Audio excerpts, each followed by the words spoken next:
सभी को मेरा नमस्कार। मैं डॉक्टर कहानी भानावत, सह आचार्य चित्रकला, राजकीय मीरा कन्या महाविद्यालय उदयपुर। कला क्या है, इसके बारे में मैं आज आपको बताऊंगी। मनुष्य की वह रचना जो उसके जीवन में आनंद प्रदान करती है, वह कला कहलाती है। कला जो शब्द है वह संस्कृत भाषा से संबंधित है। इसकी उत्पत्ति कल धातु से मानी जाती है। कुछ विद्वान इसकी उत्पत्ति क धातु से भी मानते हैं। कल धातु का अर्थ है प्रेरित करना और क धातु से अर्थ है सुंदर, मधुर और सुख देने वाला। अंग्रेजी भाषा में या इंग्लिश में इसे आर्ट कहा जाता है, जिसकी मूल धातु अर है, जिसका मीनिंग है या जिसका अर्थ है बनाना, पैदा करना या फिर करना माना गया है। कला जो है वह मानव की सहज अभिव्यक्ति है। प्राचीन गुहावासियों से लेकर कांच की खिड़कियों से झांकने वाले मनुष्य तक कला का जो विकास है उसका क्रम रुका नहीं है, बल्कि देश काल की जो परिस्थितियां हैं उसको निभाते हुए वह निरंतर आगे बढ़ा है। मनुष्य को जब भी या किसी भी समय जो कुछ मिला उसी के माध्यम से उसने सृजन कार्य किया और तभी से उसका सृजन कार्य निरंतर चल रहा है।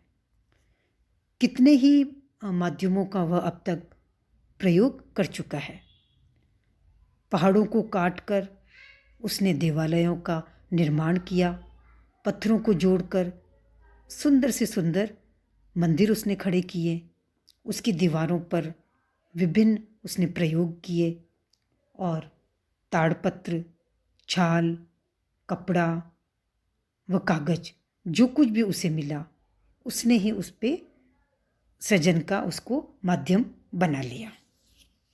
अब कहते हैं कि कला कोई प्रतिकृति है नहीं, वह फोटोग्राफ्स या छवि चित्रों से भिन्न है।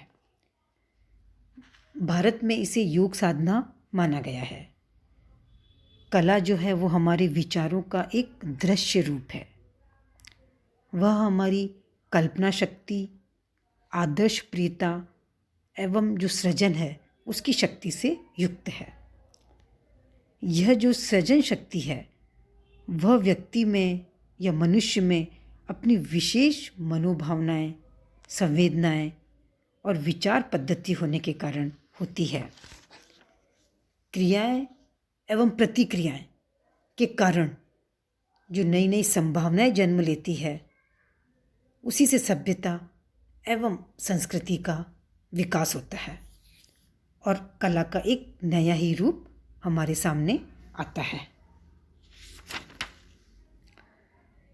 तो कुल मिला के प्रत्येक कलाकृति से कलाकार व दर्शक दोनों को ही एक प्रकार की प्रसन्नता प्राप्त हो जाए तो सच्चे अर्थों में उसे हम कला की संज्ञा दे सकते हैं। कला का वर्गीकरण तो सामान्यतः कला दो प्रकार की मानी गई है, उपयोगी कला और ललित कला। उपयोगी कला में लुहार, सोनार, बढ़ई, जुलाहे आदि की व्यावसायिक कला को हम सम्मिलित करते हैं। और ललित कला में स्थापत्य कला, मूर्ति कला, चित्रकला, संगीत एवं काव्य आती है। इन सभी पांचों कलाओं में या इन सभी कलाओं में चित्रकला का जो स्थान है वह सर्वोच्च है। किसी समतल धरातल पर, फ्लैट धरातल पर रंग तथा रेखाओं की सहायता से लंबाई, चौड़ाई, गोलाई और ऊंचाई को अंकित कर किसी रूप और भाव को अभिव्यक्त करके उसकी अनुभूति कराना ही चित्रकला है। अब हम जो कला की परिभाषा हैं उनके बारे में बात करेंगे। कला की जो व्याख्या है उसको करना ही कला को समझ लेना है, जबकि सत्य यह है कि आज तक कोई भी कला की संपूर्ण व्याख्या नहीं कर पाया है। भारतीय दार्शनिक दृष्टिकोण से कला ईश्वर की कृति की अनुकृति है। तो कला की जो व्याख्या के अनुरूप निम्न परिभाषाएं विचारणीय है। डॉक्टर भोलानाथ तिवारी ने कहा है कि कला में मनुष्य अपनी अभिव्यक्ति करता है। शारीरिक या मानसिक कौशल जिसका प्रयोग किसी कृत्रिम निर्माण में किया जाए वही कला है। ईश्वर की कृतत्व शक्ति का वह संकुचित रूप जो हमको बोध के लिए मिलता है वही कला है, यह जयशंकर प्रसाद ने कहा है।